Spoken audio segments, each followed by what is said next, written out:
أعوذ بالله السميع العليم من الشيطان الرجيم من همزه ونفخه ونفثه بسم الله الرحمن الرحيم الحمد للہ۔ آج ہم تراویح میں 25ویں پارے کی تلاوت سماعت فرما رہے تھے۔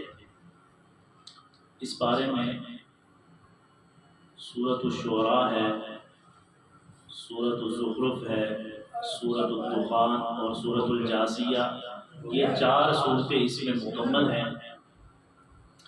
ان چاروں صورتوں میں جو مضامین بیان ہوئے ہیں ان کے موضوع ایک ہی ہیں تقریباً۔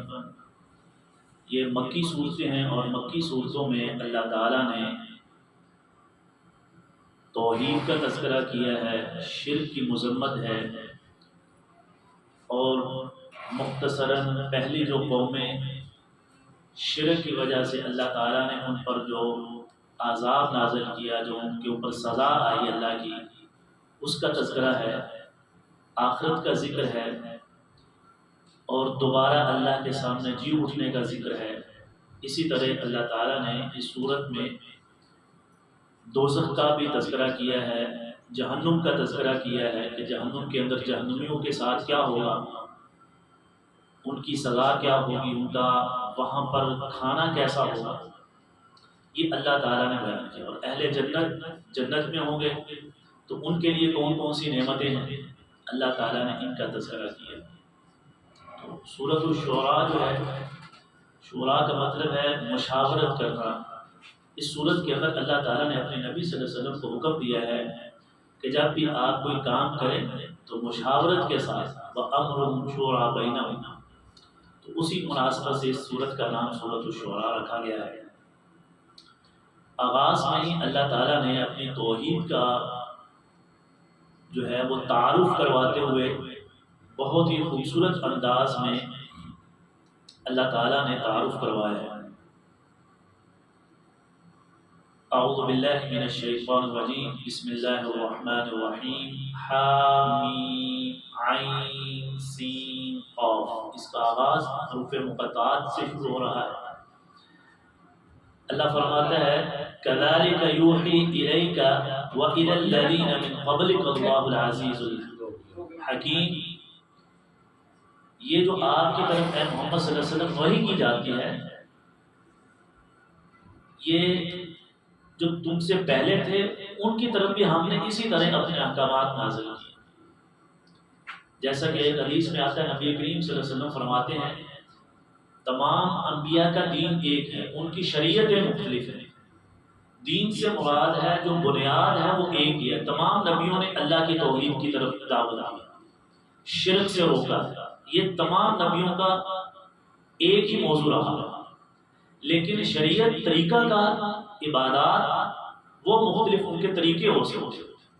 جیسے کسی نبی کے زمانے میں ان کی شریعت میں 3 نمازیں فرض ہیں، 2 نمازیں فرض ہیں، لیکن نماز اللہ کے لیے ہی پڑھی جائے گی۔ یہ نہیں ہے کہ کوئی نبی غیر اللہ کی طرف یا کہ میری عبادت کرو، ایسا نہیں ہے۔ بنیاد سب کی ایک ہے، وہ عقیدہ توحید ہے۔ اس کے اندر کسی نبی کی جو دعوت ہے اختلاف نہیں۔ تو اللہ فرماتے ہیں لَهُ مَا فِي السَّمَاوَاتِ وَمَا فِي الْأَرْضِ وَهُوَ الْعَلِيُّ الْعَظِيمُ۔ جو کچھ زمینوں میں ہے، آسمانوں میں ہے، وہ سب کس کا ہے؟ اللہ کا۔ جب اللہ کا ہے تو عبادت پھر کس کی ہوگی؟ حکم کس کا ہوگا؟ وہ بھی اللہ کا ہوگا۔ ان الحکم الا للہ، حکم ہوگا تو کس کا؟ اللہ کا۔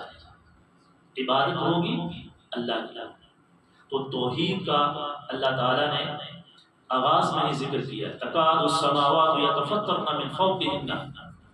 اللہ کہتا ہے قریب ہے کہ آسمان پھٹ جائے۔ کس وجہ سے؟ یہ جو اللہ کے ساتھ شریک ٹھہراتے ہیں، اللہ کے ساتھ شرک کرتے ہیں، یہ ان کی اتنی بڑی بات ہے کہ اس سے قریب ہے کہ آسمان پھٹ جائے، زمین جو ہے وہ شق ہو جائے۔ ایک جگہ اللہ فرماتا ہے، اللہ کو یہ بات بہت ناگوار ہے، بہت سخت گزرتی ہے کہ اللہ کے ساتھ کسی کو شریک ٹھہرایا جائے، کہ یہ فلاں بھی، اللہ بھی ہماری بات سنتا ہے، یہ بھی سنتا ہے، اللہ بھی یہ کرتا ہے، یہ بھی کرتا ہے، کوئی اور مخلوق بھی یہ اختیارات رکھتی ہے۔ یہ اللہ تعالیٰ کو بہت سب سے بڑی بری بات اللہ کو شرک ہے۔ پچھلی سورت میں سورۃ الزمر میں اور مومن میں اللہ فرماتا ہے لئن اشرکت لیحبطن عملک، اگر شرک کریں گے تو آپ کے سارے اعمال ضائع۔ شرک اللہ تعالیٰ کو جو ہے وہ پسند ہے سب سے دوسری، اللہ تعالیٰ ہمیں محفوظ رکھے۔ اس کے بعد اللہ تعالیٰ نے اس سورت کے اندر نبی کریم صلی اللہ علیہ وسلم کو یہ حکم دیا ہے کہ آپ نے بھی وہی دین ہے آپ کو جو دیا گیا جو آپ سے پہلے ہے، باقاعدہ پورے اللہ تعالیٰ نے نبیوں کے نام لے کر دیا۔ شرع لکم من الدین ما وصى به نوحا والذی اوحینا الیک وما وصینا به ابراہیم وموسیٰ وعیسیٰ ان اقیموا الدین ولا تتفرقوا فیہ۔ اللہ فرماتا ہے آپ کے لیے جو شریعت جو دین مقرر کیا گیا ہے، جس کی آپ کو نصیحت کی گئی ہے، وصیت کی گئی ہے، تاکید کی گئی ہے، وہ وہی ہے جو نوح علیہ السلام کو والذی اوحینا، اور اسی کی ہم نے آپ کو وحی کی ہے، وہی آپ کو حکم دیا ہے، اور وہی ہم نے ابراہیم کو بھی کہا تھا وہی دین دیا، اور وہی ہم نے موسیٰ کو، وہی عیسیٰ کو ان اقیموا الدین، کہ اس دین کو قائم کرنا ہے، اللہ کی توحید اور شرک سے پاک معاشرہ، اللہ کے سامنے سر جھکانا ہے، ایسے آپ نے کام کرنا ہے۔ یہ نہیں ہے کہ آپ اپنی دعوت دینا شروع کر دیں، نہیں، نبی کا کام کیا ہے، رسول کا کام کیا ہے، وہ اللہ کا پیغام پہنچاتا ہے، وہ اپنی طرف سے کوئی بات نہیں کرتا۔ اللہ کہتا ہے ہم نے تمام نبیوں کو یہ حکم دیا، اے محمد صلی اللہ علیہ وسلم آپ نے بھی اسی کی طرف۔ اللہ کہتا ہے کبر علی المشرکین ما تدعوہم الیہ اللہ یجتبی الیہ من یشاء ویہدی الیہ من یرید۔ یہ جو کافر ہیں، یہ مشرک ہیں، یہ کسی اور چیز کی طرف آپ کو لے کر، لیکن اللہ نے آپ کو چن لیا ہے کس کی طرف؟ سیدھے راستے کی طرف۔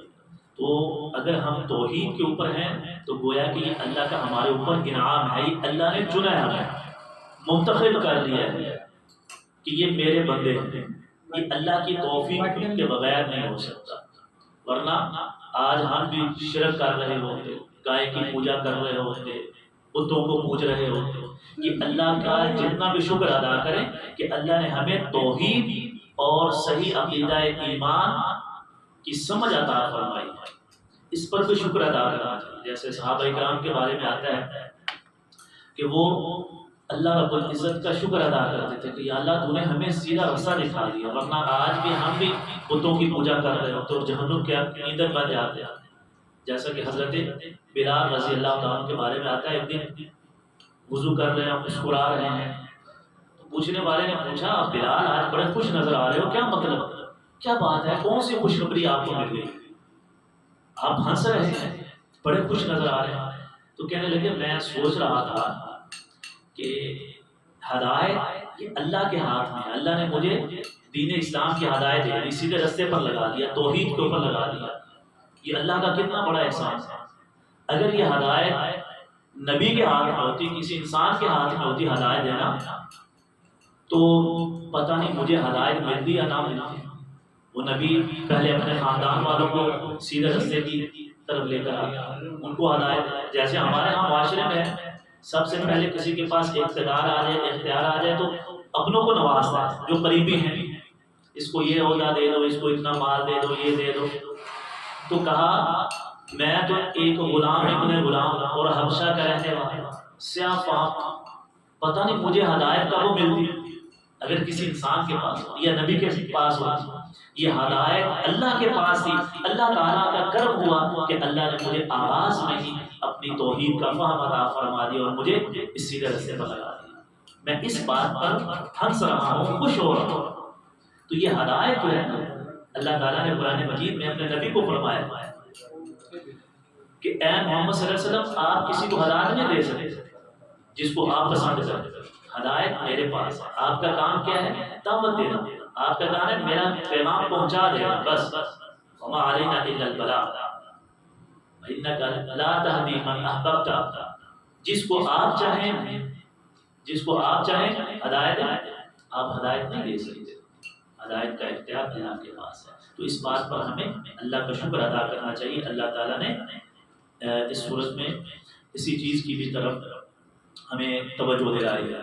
اس کے بعد اللہ تعالیٰ نے اس سورۃ شعراء میں مومنوں کو اس بات کا حکم دیا ہے کہ آپ نے اس دنیا میں رہتے ہوئے اگر کوئی گناہ ہو جائے، غلطی ہو جائے جو تمہاری سستی کی وجہ سے، تو اس پر میرے سے معافی مانگنی ہے تو میں تمہیں معاف کروں گا۔ اللہ کیا فرماتا ہے؟ وَهُوَ الَّذِي يَقْبَلُ التَّوْبَةَ عَنْ عِبَادِهِ وَيَعْفُو عَنِ السَّيِّئَاتِ وَيَعْلَمُ مَا تَفْعَلُونَ۔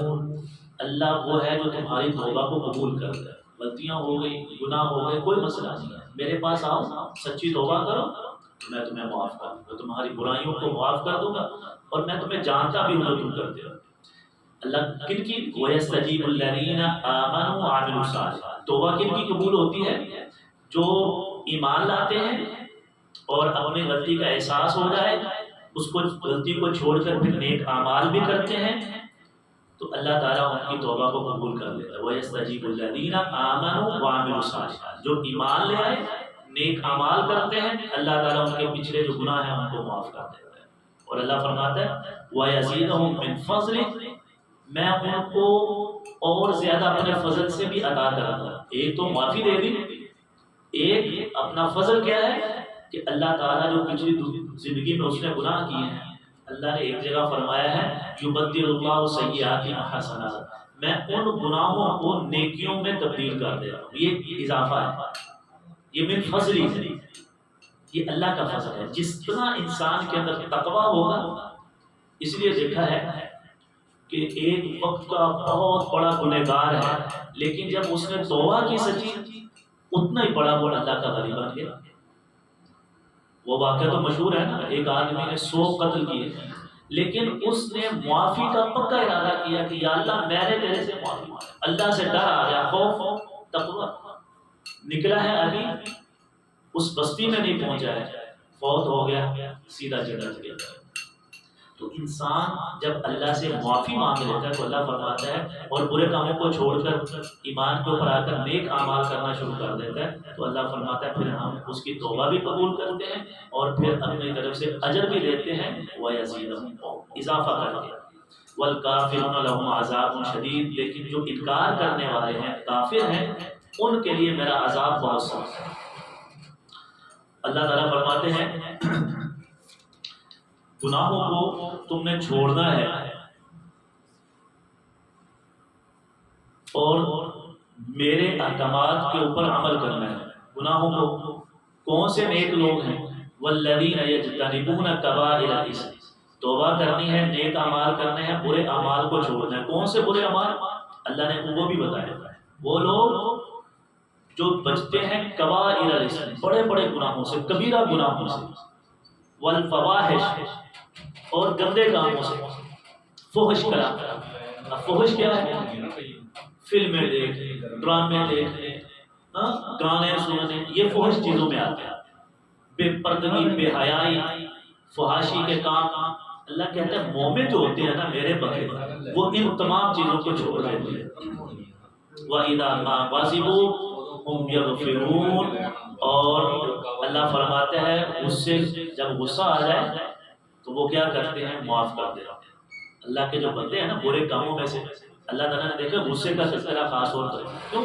انسان کے اندر سب سے زیادہ جو ایک صفت ہے وہ بہت جلدی غصے میں آ جاتا ہے، اور جو معاف کرنے کی صفت ہے یہ اللہ کی صفت ہے۔ جو بندہ اس صفت کو اپنا لیتا ہے، اللہ کی جو عطا کرتا ہے، اللہ کی خاص صفت ہے معاف کرنا، تو اللہ نے خاص طور پر اس کا تذکرہ کیا کہ میرے جو بندے ہیں نا، غلط کاموں میں سب سے بڑا انسان کے اندر کیا ہے؟ غصے کا حصہ ہے۔ غصہ جو کرتا ہے یہ غرور اور تکبر کی علامت ہے، اور غصے کے اندر ہی انسان بڑے سے بڑا گناہ کر بیٹھتا ہے، حتیٰ کہ قتل تک، جو کبیرہ گناہ ہے۔ اللہ تعالیٰ نے اسی لیے کبیرہ گناہوں کے ساتھ والذین یجتنبون کبائر الاسم، کبیرہ گناہوں کے ساتھ ہی کس کا تذکرہ کیا؟ کبیرہ گناہ کا۔ وَإِذَا مَا غَضِبُوا هُمْ يَغْفِرُونَ، غصے کے وقت معاف کر دینا۔ غصہ جو ہے نا یہ کبیرہ گناہوں کرنے کا ایک سبب ہے. غصہ آیا دوسرے کو. اور آج ہمارے معاشرے میں یہ بہت بڑا جو ہے نا گناہ، غلطی جو ہے نا کہ ہم معاف نہیں کرتے. ہم بہت جلدی غصے میں آ جاتے ہیں اور پھر غصہ اس وقت تک ٹھنڈا نہیں ہوتا ہے جب تک کہ ہم اینٹ کا جواب پتھر سے نہ دیں. مجھے سمجھا کیا ہوا. اور آئے روز ہم دیکھتے ہیں معاشرے میں اخبارات بھرے پڑے ہیں، قتل و غارت، چھوٹی سی بات پر دوسرے کی جان لے رہے ہیں. تو اللہ تعالی ہمیں اس بڑے کبیرہ گناہوں سے اور بجائے اور ساتھ میں معافی کی جو صفت ہے اسے اپنانے کی توفیق عطا فرمائے. معاف کرنا یہ اللہ کی صفت ہے اور یہ بہت بڑا کام ہے. اللہ کہتا ہے یہ جو صبر کرنا نا غصے کے وقت، وَلَا مَنْ صَبَرَ وَغَفَرَ إِنَّ ذَلِكَ لَمِنْ عَزْمِ الْأُمُورِ. اسی صورت میں اللہ تعالیٰ نے یہ آیت نمبر 43 ہے. اللہ کیا فرماتا ہے؟ جو شخص صبر کرتا ہے، غصہ آیا، کسی نے کچھ کہہ دیا، بڑا ہے چھوٹا ہے، دوست گھر والے، ہو جاتے ہیں انسان. تو اللہ فرماتا ہے جو غصے میں صبر کرتا ہے، وَلَا مَنْ صَبَرَ وَغَفَرَ، اور معاف کر دیتا ہے. اِنَّ ذَلِكَ، بے شک یہ جو کام ہے نا، لَمِنْ عَزْمِ الْأُمُورِ، بہت ارادے کا، بڑے دل گردے کا والا کام ہے. کسی کو معاف کرنا اور غصے کو کنٹرول کرنا. اور یہ اللہ تعالیٰ نے اپنے خاص بندوں کی صفت بیان کی ہے کہ جب کوئی کسی سے غلطی ہو جاتی ہے تو وہ انہیں کیا کرتے ہیں؟ معاف کر دیتے ہیں. غصہ اللہ تعالیٰ ہمیں غصے کی حالت میں اپنے آپ پر کنٹرول کرنے کی اور دوسروں کو معاف کرنے کی جو یہ صفت ہے اسے اپنانے کی توفیق عطا فرمائے. اس کے بعد اللہ تعالیٰ نے سورۃ الزخرف میں جو اہم مضامین بیان کیے ہیں ان میں سے ایک تو یہ ہے کہ اللہ تعالیٰ نے اپنی توحید کا تذکرہ کیا ہے اور پھر پہلی قوموں کا تذکرہ کرتے ہوئے حضرت ابراہیم علیہ السلام کا ذکر کیا ہے. اور زمین و آسمان کے بنانے میں کہ اللہ تعالیٰ فرماتے ہیں ہم نے آسمان کو بنایا. ان سے ذرا پوچھیے جو شرک کرنے والے ہیں، کیونکہ یہ مکی صورتیں ہیں تو اس میں توحید اور شرک کا زیادہ تذکرہ ہے. اللہ فرماتا ہے وَلَئِن سَأَلْتَهُم مَّن خَلَقَ السَّمَاوَاتِ وَالْأَرْضَ، ذرا ان سے جو اللہ کے شریک ٹھہراتے ہیں ان سے ذرا پوچھیں یہ زمین و آسمان کو کس نے بنایا؟ من خلق السماوات والارض، زمینوں کو کس نے پیدا کیا ہے، آسمان. لَيَقُولُنَّ خَلَقَهُنَّ الْعَزِيزُ الْعَلِيمُ، تو یہ جواب یہی ہوگا. کیا کہیں گے؟ سب کہیں گے یہ اللہ نے بنایا جو غالب حکمت والا ہے اور کسی نے نہیں بنایا. پھر اللہ کہتا ہے الذی جعل لکم الارض مہدا وجعل لکم فیہا سبلا لعلکم تہتدون. وہی اللہ ہے جس نے زمین میں تمہارے لیے فرش بنایا ہے، چلنے پھرنے کی جگہ بنائی ہے، اس میں رستے بنا دیے تاکہ تم ایک جگہ سے دوسری جگہ جاؤ، کھاؤ پیو کماؤ عیش کرو. والذی نزل من السماء، اللہ نے آسمان سے پانی نازل کیا ہے. فانشرنا به بلدۃ میتا، پھر اللہ تعالیٰ اس پانی سے مردہ زمین کو زندہ کرتا ہے، اناج اگاتا ہے، پھل اگاتا ہے. یہ ساری چیزیں اللہ گنوا کر کہتا ہے اس کے اندر ہم نے ہر چیز کا جوڑا جوڑا بنایا. اس میں سمندر ہے، اس میں تم کشتیاں چلاتے ہو. والذی خلق الازواج كلها وجعل لكم من الفلك والانعام، تمہارے لیے چوپائے بنائے، تمہارے لیے بڑی بڑی کشتیاں ہیں جو تم سمندروں میں چلاتے ہو. لتستووا على ظهوره ثم تذكروا نعمت ربكم، یہ تمہاری اللہ نے تمہارے لیے بنائی ہے جن کے اوپر تم بیٹھ کر سواری کرتے ہو. کشتیاں، بڑے بڑے جہاز، بحری جہاز، ان کے اوپر چلتے ہو. اللہ کی نعمتوں کا پھر شکر ادا کیوں نہیں کرتے؟ یہ چیزیں استعمال کرنے کے بعد اللہ کا شکر ادا کرو. ثم تذکروا نعمت ربکم، پھر تمہیں چاہیے کہ تم اللہ ہی کی تعریف کرو. پھر تم تعریف دوسروں کی کرتے ہو. جانور اگر اللہ نے دیے ہیں تو تم جانوروں کو بتوں کے نام پر ذبح کرتے ہو، اللہ کے لیے ذبح نہیں کرتے. اللہ کو نہیں دیتے کہ اللہ نے ہمیں یہ چیز دی ہے. مال ہے اللہ نے دیا ہے اور خرچ کہاں پر کرتے ہیں؟ غیر اللہ پر جا کر خرچ کرتے ہو. نظر و نیاز کس کی دیتے ہو؟ غیر اللہ کی دیتے ہو.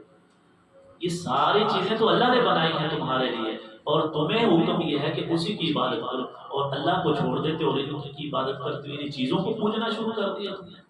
یہ کیسی عقل مندی کی بات ہے؟ یہ بے وقوفانہ حال ہے. تو اللہ تعالیٰ نے فرمایا ہے جب تم ان چیزوں کو استعمال کرو تو اللہ کی تعریف کرنی ہے. اذا استویتم علیہ وتقولوا سبحان الذی، جب تم ان چیزوں کو استعمال کرو، کشتیوں کے اوپر بیٹھو، سواری کے اوپر، جانوروں کے اوپر بیٹھو، تو کیا کہنا ہے؟ سبحان الذی سخر لنا ھذا وما كنا له مقرنین. یہ نبی کریم صلی اللہ علیہ وسلم نے اپنے امتیوں کو سکھایا ہے کہ جب تم نے سواری کرنی ہے تو یہ دعا پڑھنی ہے. یہ جو اللہ نے قرآن میں تمہیں سکھائی ہے. نبی کریم صلی اللہ علیہ وسلم جب بھی کسی سواری پر بیٹھتے بسم اللہ اللہ اکبر کہتے، پھر بیٹھتے اور پھر یہ دعا پڑھتے تھے. پاک ہے وہ ذات جس نے اس سواری کو ہمارے لیے مسخر کر دیا، کنٹرول میں کر دیا. اتنا بڑا ہاتھی، اتنا بڑا اونٹ ہے اور ایک چھوٹا سا بچہ اس کی نکیل پکڑے ہوئے اس کو چلا رہا ہے. یہ کس نے ہمارے لیے مسخر کیا؟ یہ اللہ کی ذات ہے. تو پھر تعریف کس کی کرنی چاہیے؟ اسی اللہ کی کرنی چاہیے. تو اللہ تعالیٰ نے ہمیں جو ہے کسی کی. اس کے بعد اللہ تعالیٰ نے اس صورت کے اندر ایک بہت ہی خوبصورت بات کی ہے. اللہ تعالیٰ فرماتے ہیں یہ جو اللہ کے ساتھ شرک کرتے ہیں، اللہ کے ساتھ شریک ٹھہراتے ہیں، یہ اپنے لیے تو چاہتے ہیں کہ ہمارے بیٹے ہوں، اور اللہ کے ساتھ جب شریک کرتے ہیں، اللہ کی طرف کوئی منسوب کرتے ہیں تو بیٹیاں کرتے ہیں. اگر یہی بیٹیاں ان کو مل جائیں تو ان کی حالت جو ہے وہ بہت بری ہو جاتی ہے، معاشرے میں پوچھ پاتے ہیں. تو تم کیسے فیصلے کرتے ہو؟ اپنے لیے جو پسند نہیں ہے وہ اللہ کے لیے تم پسند کرتے ہو. اللہ تعالیٰ نے انہیں کے عمل کو ان کے لیے مثال بتائی ہے. ذرا تم مجھے بتاؤ، اپنے لیے تو تم پسند نہیں کرتے. امتخذ مما یخلق بنات واسفاکم بالبنین، تم اللہ کے لیے بیٹیاں قرار دیتے ہو اور اپنے لیے بیٹے پسند کرتے ہو. وَإِذَا بُشِّرَ أَحَدُهُم بِمَا ضَرَبَ لِلرَّحْمَنِ مَثَلًا ظَلَّ وَجْهُهُ مُسْوَدًّا وَهُوَ كَظِيمٌ. اللہ کہتا ہے حالانکہ اگر ان کو اسی بات کی خوشخبری دی جائے نا کہ اللہ نے تمہیں بیٹی دی ہے تو کیا ہوگا؟ ظَلَّ وَجْهُهُ، اس کا چہرہ ہو جائے گا مُسْوَدًّا سیاہ، وَهُوَ كَظِيمٌ، اور وہ غصے میں آ جائے گا، غمگین ہو جائے گا، پریشان. اہل عرب بیٹی کو اپنے لیے کیا سمجھتے تھے؟ آر سمجھتے تھے. کیا کرتے؟ اپنے ہاتھوں سے زندہ درگور کر دیا گیا. اتنے بدبخت. اور اللہ کے لیے کہتے کہ یہ فرشتے اللہ کی بیٹیاں ہیں، نعوذ باللہ، اور اپنے لیے بیٹے پسند کرتے تھے کہ ہمارے بیٹے ہوں. تو اللہ نے انہی کی مثال دے کر فرمایا کہ یہ تم کیسی بات کرتے ہو؟ اپنے لیے تو تمہیں پسند نہیں ہے اور اللہ کے لیے تم بیٹیاں قرار دیتے ہو. یہ بہت بری بات ہے. اللہ تعالیٰ ہمیں توحید کا فہم عطا فرمائے اور شرک سے محفوظ فرمائے. اور اس میں یہ بھی ہے کہ یہ کافروں کی روش ہے کہ وہ بیٹیوں کو پسند نہیں کرتے. آج ہمارے معاشرے میں بیٹی ہو جائے نا پیدا بتاتے ہیں، اور بیٹا ہو تو بڑی خوشیاں منائی جاتی ہیں. حالانکہ بیٹے اور بیٹیاں دینا یہ کس کے اختیار میں؟ اللہ کے اختیار میں. اللہ دیتا ہے. یہب لمن یشاء اناثا ویہب لمن یشاء ذکور. اللہ کہتا ہے جس کو میں چاہتا ہوں بیٹے عطا کرتا ہوں، جس کو چاہتا ہوں بیٹیاں عطا کرتا ہوں، اور جس کو میں چاہتا ہوں ملا کر بیٹے اور بیٹیاں عطا کرتا ہوں. یہ میری مرضی. اور جس کو چاہتا ہوں اس کو میں باندھ رکھتا ہوں، اس کو نہیں دیتا. یہ اللہ کے اختیار میں ہے. تو لہٰذا بیٹے اور بیٹیاں یہ دونوں ہی اللہ کی رحمت ہیں، اللہ کا فضل ہے. اللہ تعالیٰ ہمیں صحیح بات کو، قرآن کو سمجھنے اور اس کے مطابق اپنی زندگی کو ڈھالنے کی توفیق عطا فرمائے. وما علینا الا البلاغ المبین. سبحانک اللہم و بحمدک، اشہد ان لا الہ الا انت، استغفرک و اتوب الیک.